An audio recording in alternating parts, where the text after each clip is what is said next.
Counselling এর কথা বলছিলেন, এর চিকিৎসা পদ্ধতির একটি অংশ হিসেবে সেই কাউন্সেলিংটি আসলে কতটুকু কার্যকরী এবং সেই কাউন্সেলিংটি এককভাবে করে থাকেন নাকি স্বামী স্ত্রী উভয়ের উপস্থিতিতে করা হয়ে থাকে? কাউন্সেলিং সবচেয়ে জরুরি একটা ইনফার্টিলিটি পেশেন্টের জন্য, এবং এই কাউন্সেলিংটা সবচেয়ে ভালো হাজব্যান্ডের দুজনকে নিয়ে করা। আচ্ছা। এবং এমন যদি হয় মাঝে মাঝে সামটাইমস এমন হয় যে সে তার ট্রিটমেন্ট আগাইতেই পারে না তার সামাজিক অবস্থান থেকে, হয়তো তার শাশুড়ি, হয়তো বা তার ননদ, দরকার হলে তাদেরকে নিয়েও আমি কাউন্সেলিং করি। এবং বিশেষ করে আমি যেটা করি সেটা যদি হাজব্যান্ডের কোনো প্রবলেম থাকে সেটা কিন্তু আমি চেষ্টা করি তার তার পারমিশন নিয়ে, অবশ্যই যদি সে বলে যে না আমার এই প্রবলেমটা কাউকে জানানো যাবে না, দ্যাটস ডিফারেন্ট। কিন্তু এমন যদি হয়েছে 10 বছর 12 বছর বিয়ে হয়ে গেছে, হাজব্যান্ড হচ্ছে অ্যাজোস্পার্মিয়া অথবা হাজব্যান্ডের ভেরি লো মর্টালিটি, সেই ক্ষেত্রে দেখা যায় যে তার পরিবারের কেউ যদি আমার সাথে থাকে, বিশেষ করে হাজব্যান্ডের মা বা তার বোন যদি থাকে, তাহলে তাদেরকে নিয়ে আসলে কাউন্সিলিংটা করা উচিত। তাহলে কিন্তু অন্তপক্ষে স্ত্রীর উপরে একটু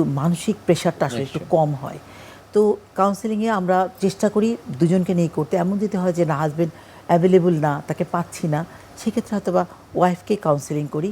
তবে যেমন পিসিওএস যদি থাকে, তার সাথে হাজব্যান্ড থাকলে ভালো, বা কেউ থাকলে, কারণ কি এই যে পিসিওএসের পেশেন্টের লাইফস্টাইল মডিফিকেশন করতে হয়, তো সেক্ষেত্রে যে সে তো অনেক সময় সেই জিনিসগুলো সবসময় সে মেনটেন করতে পারে না, তার সাথে তার হাজব্যান্ড থাকে, তাহলে তাকে আর একটু মনিটরিং করতে পারে, তাকে এটা নিয়ে একটু এমফাসিস দিতে পারে। তারপরে ধরুন তার চকলেট সিস্ট আছে অথবা তার পিআইডি আছে, তো সবগুলোকে সে নাও গুরুত্ব দিতে পারে। তখন তার সাথে আরেকজন যদি থাকে যে এই জিনিসগুলো বোঝে, অনেকে থাকে না তার একজন খালাতো বোনকে নিয়ে আসে বা একজন চাচিকে নিয়ে আসে, স্বাস্থ্য বিষয়ক ব্যাপারগুলো একটু বোঝে, এরকম একটা লোক থাকলে কিন্তু আমার কাউন্সেলিং কিন্তু অনেক সুবিধা হয়। আমি কিছু বুঝাই, সাথে সে একটু বুঝায়, তারপরে দেখা যায় যে আমার এই যে আমি তো একদিন এক সেটিংয়ে বুঝাইলাম, সে তাকে রেগুলার একটু সপ্তাহে একবার বা দিনেদের বোঝায়, তাহলে কিন্তু জিনিসগুলো আরও ভালো। ছেলেদের পরীক্ষা নিরীক্ষার বিষয়, এই বন্ধাত্ব বিষয়টিকে ঘিরে, সেটি আসলে আমাদের বর্তমান প্রেক্ষাপটে আমরা খুব কম করতে দেখি, সেটির গুরুত্ব কতটুকু? ছেলেদের যে ইনভেস্টিগেশন করি সেই পরীক্ষা নিরীক্ষার ভিতরে আমরা মেইনলি দিতে চাই আসলে হাজব্যান্ড একটা সেমি অ্যানালাইসিস দিতে চাই।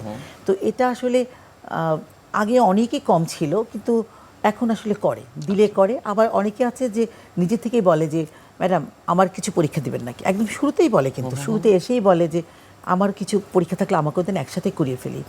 আবার কেউ আছে যে 3 মাস বা 6 মাস আমরা ওয়াইফকে ট্রিটমেন্ট করলাম, তারপর কনসেপ্ট করলাম, তখন কিন্তু হাজব্যান্ড নিজে থেকে বলে। এই যে নিজে থেকে বলার যে প্র্যাকটিস, এটা কিন্তু আগে ছিল না। অর্থাৎ সচেতনতার জায়গা, হ্যাঁ, অ্যাওয়ারনেস বেড়েছে, সচেতনতা বেড়েছে আসলে, যে এখন হাজব্যান্ড নিজে থেকে করতে চায়।